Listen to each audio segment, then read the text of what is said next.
Practice makes progress. Yes. It's 2025.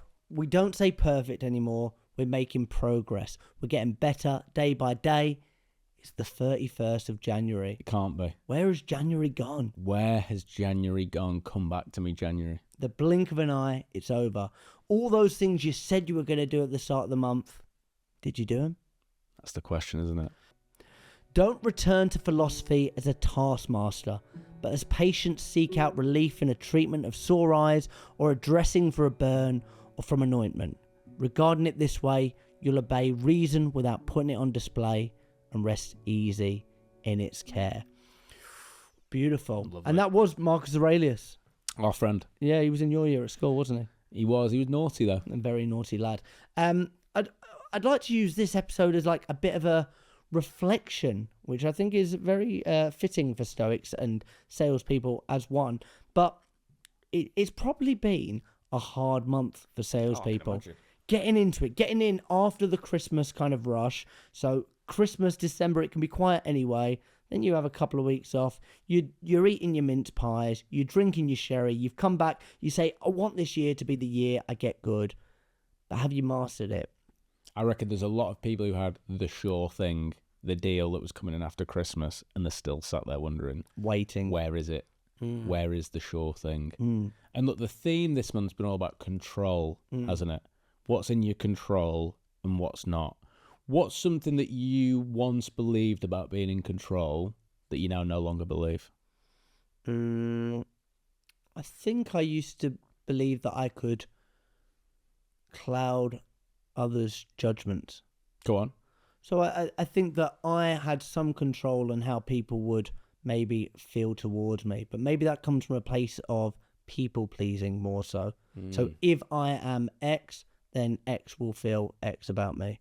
If I do this, then they will respond warmly to me. But actually, even though there is probably evidence that if I do that and people will respond warmly, there's probably also evidence that people don't. And over time, you start to realise, well, one swallow doesn't make a summer. That's a good night, though. A very good night, though. So when did you realise that wasn't true? I've been studying Stoicism for a few years now. I say studying, it's not like I'm sitting down and reading it every night, but trying to think of these Stoic quotes and mantras on a daily basis. What I found, and I think this is definitely the theme, philosophy as medicine of the soul. It's medicine. It's meant to make you feel better. What I find in modern day 2025 is people use self-development as a drug, as like an addiction.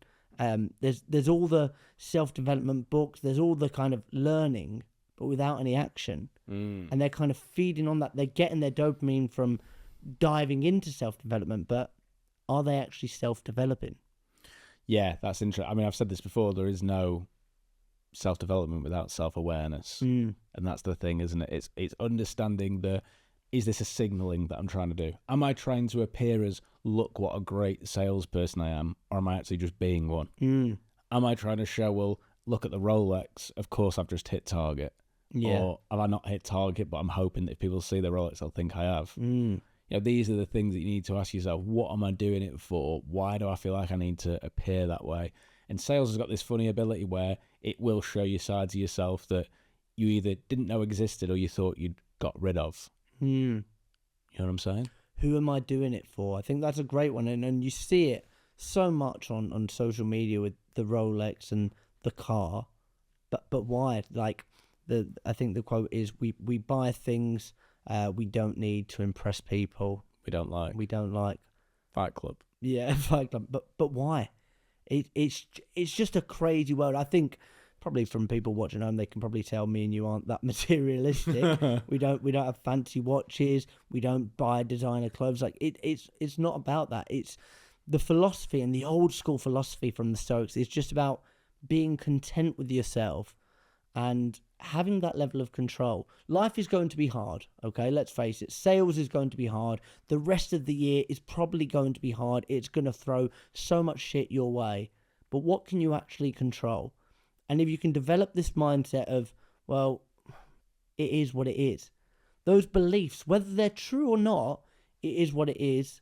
I remember my granddad saying to me when I was younger. And being honest, he wasn't like this wise old man. He was just a bloke from Ashton Underline. But he said there are some things in life you can do something about, which you should do, and some things that you can't, which you should forget.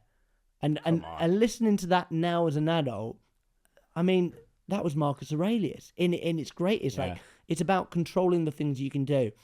So ask yourself, the worries that sit on your desk or sit in your inbox or sit on your mind as you lay asleep at night, can I control them right now? If you can't, then let them go. And I also, we laugh about this, but we might get emails on the weekend or out of hours, and we laugh and go, it's B2B. It's business. No one's going to die. I can respond in the morning. It can always wait. Yeah. On your deathbed, you'll have wished you waited.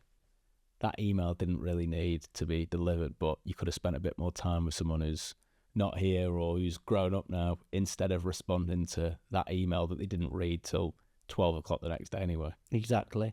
So I think use the philosophy. The advice I'd give you is take some of the Stoic lessons that we spoke about this month, apply them into your world, and think about those mantras and how you can use these beautiful quotes from Stoicism to enhance your life so that you live a more content and a richer life. You've got a bit of a Roman look about you. You're saying that about my nose, and I don't like where this is going. I've been Jack Frimson. I've been Zach Thompson. Remember, you will die. Guilty feet. They've got no rhythm.